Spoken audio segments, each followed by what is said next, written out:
আগে সংস্কার, তারপর স্থানীয় সরকার নির্বাচন। জামায়াত ইসলামী এমনই প্রস্তাব করেছে এবং আপনাদের অবগতির জন্য জানাচ্ছি দর্শক, জামাতের যে প্রস্তাব, এই প্রস্তাবের ভিত্তিতে বাংলাদেশের রাজনীতির পরবর্তী গন্তব্য ঠিক হবে।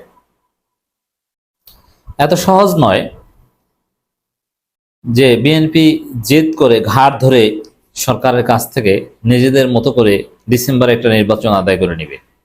না, আমি বরাবরই যেটা বলি, নির্বাচনের তারিখ ঘোষণা হলেও নির্বাচন হবে না, শিডিউল ডিক্লেয়ার হলেও হবে না। 2006 সালে নির্বাচনের প্রচারণা কিন্তু শুরু হয়েছিল। ভোটের অল্প কিছুদিন আগে ভোট স্থগিত হয়েছে, ইয়াজউদ্দিন পদত্যাগ করেছে, 111 এসেছে। তো বাংলাদেশে বিএনপির মতো করে যদি কারচুপি নির্বাচন করতে চায়, ওই যে ভোটের আগের দিন হলো সেটা বাতিল হবে, সেটা হবে না। বাংলাদেশের সমস্যার সমাধান ক্লিয়ার, এর বাইরে কোনো সমাধান হবে না। সংকট যেতে নির্বাচন হলে নতুন সরকার আসলেও সংকটের সমাধান হবে না। আবার সে অস্থিরতা, আবার অমুককে পিটাও, তমুককে শেষ করো, তমুককে টেনে হিসতে নামাও, সে হিসাব নিকাশ আসবে। যেন সমাধান এই পথে জামাত যেটা বলেছে, এটি একমাত্র সমাধান, এর বাইরে কোনো সমাধান নাই। আমি আবারও বলছি, সংস্কার হতে হবে, বিচার হতে হবে। সংস্কার পরে কি জাতীয় নির্বাচন? না, সংস্কার পরে স্থানীয় সরকার নির্বাচন হতে হবে। স্থানীয় সরকার নির্বাচনের মাধ্যমে বাংলাদেশের রাজনৈতিক সংস্কৃতি টেস্ট করতে হবে। আর এই নির্বাচন কমিশনের মাধ্যমে কিছুই হবে না, এটাও সংস্কারের একটা পার্ট। এই নির্বাচন কমিশনকে বাদ দিতে হবে। জনগণের যে নির্বাচন কমিশন হবে, সে নির্বাচন কমিশন পরীক্ষা দিবে স্থানীয় সরকার নির্বাচন ধাপে ধাপে আয়োজনের মধ্য দিয়ে। এর মধ্যে ছাত্র সংসদ নির্বাচন হবে। বাংলাদেশে একটা সুস্থ ধারা সংস্কৃতি ফিরে আসবে, রাজনৈতিক দুর্বৃত্তায়ন বন্ধ হবে। স্থানীয় সরকার নির্বাচন হলে এগুলো বন্ধ হবে, কারণ যারা দুর্বৃত্তায়নের রাজনীতি করবে জনগণ তাদেরকে ভোট দিবে না, তাদের মুখোশ খুলে যাবে। তারপরে কারা মারামারি করে, কাটাকাটি করে, মনোনয়ন বাণিজ্য করে, তারা ভোট চুরি করে, কারা কেন্দ্র দখল করে, এদের বিরুদ্ধে ব্যবস্থা নেবে, অভিযান চালাবে। এরপরে জাতীয় নির্বাচন হবে। এরকম যদি হয় তাহলে সেই নির্বাচনের মাধ্যমে যারা ক্ষমতায় আসবে তারা রাষ্ট্র চালাতে পারবে, টিকতে পারবে। নইলে ক্ষমতায় কেউ আসলেও রাষ্ট্র চালাতে পারবে না। অতএব কথা ফাইনাল, জামাত যে প্রস্তাব দিয়েছে, আগে সংস্কার পরে স্থানীয় নির্বাচনের দাবি জামাতের, এটাই হচ্ছে বাংলাদেশের পরবর্তী রাজনীতি, পরবর্তী গন্তব্য। এর বাহিরে কোনো সমাধান আমি দেখি না। ইসলামী দলগুলো একসঙ্গে নির্বাচনে অংশগ্রহণের আশাবাদ ব্যক্ত করে প্রয়োজনীয় সংস্কার শেষে আগে স্থানীয় নির্বাচন এবং পরে জাতীয় নির্বাচনের দাবি জানিয়েছে বাংলাদেশ জামাত ইসলামের কেন্দ্রীয় সহকারী সেক্রেটারি মাওলানা রফিকুল ইসলাম খান। দেখেন, এখানে চরমোনাইও সেম কথা বলে, এমনকি গণ অধিকার পরিষদ, বিএনপির সিট পার্টি বলা হয়, তারাও একই কথা বলে। এই জন্যে ইসলামী দলগুলো সবাই এক হলে তাদেরকে ওভারলুক করে কোনো সিদ্ধান্ত বাংলাদেশে বাস্তবায়ন করা সম্ভব হবে না।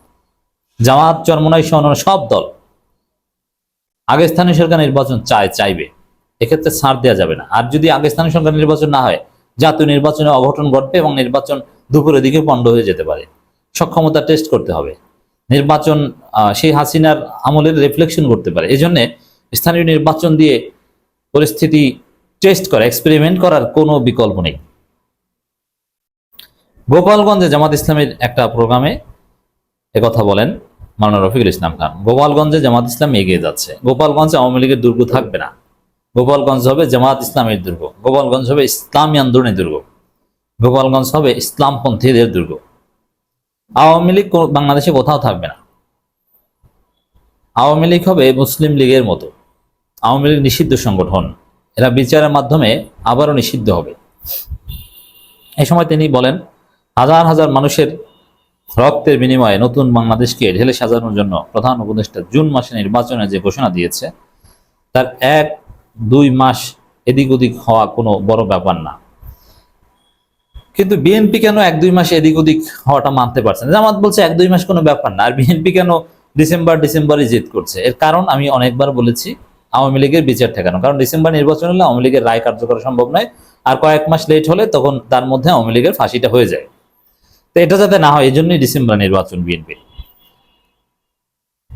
ব্যাপার হলো সুষ্ঠু নির্বাচন। আওয়ামী লীগ আমলের মতোই যদি নির্বাচন হয়, তাহলে বাংলাদেশের মানুষ কেন রক্ত দিয়েছে? একজনের পরিবর্তে আরেকজন ক্ষমতায় বসানোর জন্য মানুষ জীবন দেয় নাই। মানুষ গণতন্ত্র পুনঃপ্রতিষ্ঠার জন্য জীবন দিয়েছে। এই জন্য আমরা প্রয়োজনীয় সংস্কার করে রোজার আগে অথবা পরে নির্বাচন দেওয়ার জন্য বলেছি। সংস্কার হতে হবে, নির্বাচন হতে হবে। তবে কোন নির্বাচনের কথা বলেছে? স্থানীয় সরকার নির্বাচন শুরু করতে। স্থানীয় সরকার নির্বাচন সংস্কার সাথে শুরু করলে হবে না, তাও হবে না। সে তাতেও অঘটন ঘটবে, রক্তের বন্যা বইবে। বিএনপি নিজেরা রক্তারক্তি করবে, এতে সন্দেহ নাই, তাতে সংস্কার হাজারবার হলো। কিন্তু এই জন্য বিএনপি রক্তারক্তির কারণে তার নির্বাচনের উপর কলুষিত হতে পারে না। এটা তাদের দল কলুষিত হবে, বিতর্কিত হবে। প্রতিবেশী দেশ ভারতকে উদ্দেশ্য করে তিনি বলেন, আপনারা বিবৃতি দিয়েছেন সবাইকে নিয়ে ডিসেম্বরের ভিতর নির্বাচনের। এদেশ কখনো নির্বাচন হবে এটা আপনাদের কোনো বিষয় নয়। কেন আপনারা কথা বলেন? আপনারা এদেশের উপর ছড়ি ঘুরিয়ে ধ্বংস করার ষড়যন্ত্র করেছেন বারবার। বাংলাদেশের মানুষ কোনো ষড়যন্ত্র এবং কোনো দেশের প্রভুত্ব মেনে নেবে না। ক্লিয়ার কথা।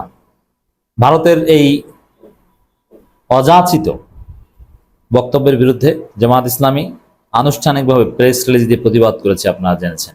এর অর্থ ডিসেম্বর নির্বাচন ভারতীয় প্রজেক্ট এবং জামাত এটা প্রতিবাদ জানালো। জামাত শুধু প্রতিবাদ জানায়নি, সরকারকে প্রতিবাদ জানাতে বলেছে, জামাত আহ্বান জানিয়েছে। আর সরকার প্রতিনিয়তই ভারতের এই অযাচিত মন্তব্যের প্রতিবাদ করে যাচ্ছে বিভিন্নভাবে, ফরমালি ইনফরমালি। তিনি আরো বলেন, ফেসিবাদী সরকারের আমলে বিগত 16 বছরে সবচেয়ে বেশি জুলুম নির্যাতনের শিকার হয়েছে জামাত ইসলামী ছাত্র শিবিরের নেতাকর্মীরা। হাজার হাজার নেতাকর্মী ক্রস ফায়ারের নামে হত্যা করা হয়েছে, গুম করে আয়নাঘর নিয়ে খুন করা হয়েছে। তারা চেয়েছিল এদেশ থেকে ইসলাম নির্মূল করতে। যাই হোক দর্শক, ইসলাম নির্মূল আওয়ামী লীগ করতে চেয়েছিল ভারতের প্রেসক্রিপশনে। এখন বিএনপি ইসলাম নির্মূল করতে চায়। এর প্রমাণ হচ্ছে বিএনপি ইসলামপন্থীদের মৌলবাদী বলে গালি দেয়। বিএনপি বলছে যে অসাম্প্রদায়িক বাংলাদেশ গড়ে তুলতে চায়। এই অসাম্প্রদায়িক, এটা ইন্ডিয়ান ন্যারেটিভ, এটা বাংলাদেশের কোনো বাংলাদেশপন্থী কোনো রাজনৈতিক দলের কোনো ডিসকোর্স নয়, কোনো থিওরি নয়।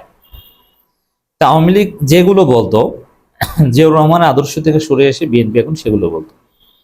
এবং সেম এটা এই বিএনপির আদর্শ চেঞ্জ করার পরেই বিএনপি ওয়াজ মাহফিলে বাধা দেওয়া শুরু করেছে, ওয়াজ মাহফিলের বিরুদ্ধে বলা শুরু করেছে, ওয়াজ মাহফিল হামলা করা শুরু করেছে, বক্তাদের অপমানিত লাঞ্ছিত করা শুরু করেছে। আওয়ামী লীগের পান্ডারা যেরকম বলতো ঠিক সেরকম। অতএব বিএনপিও এখন যে ইসলাম বিরোধী হয়ে উঠছে, দেখেন আমি কিন্তু এই কথাগুলো অ্যাডভান্স বলছি। যেমন বিএনপির সাথে জনগণের ফাইট লাগবে, এটা আমি বলেছি 5 আগস্টের পরপরই, কিন্তু আপনারা বলছেন না না না এটা হবে না, কিন্তু হয়েছে না। এখন জামাতকে বিএনপির বিরুদ্ধে দাঁড়াতে হবে বলেছি, তখন অনেকে বলতেন না, কিন্তু এই যে হয়েছে। আবার বিএনপি ইসলাম বিরোধী রাজনীতি করবে। অতএব ইসলামের পক্ষের শক্তিগুলোকে ইসলাম রক্ষার জন্য হেফাজত ইসলামী যেরকম আওয়ামী লীগের হাত থেকে ইসলাম রক্ষার প্রজেক্ট হাতে নিয়েছিল, বিএনপির হাত থেকে ইসলাম রক্ষার জন্য হেফাজত ইসলামপন্থীদের এগিয়ে আসতে হবে। কারণ বিএনপি ইসলাম বিরোধী দল হয়ে উঠছে এবং উঠবে, ইসলামের বিরুদ্ধে তারা দাঁড়াচ্ছে, কোনো সন্দেহ নেই।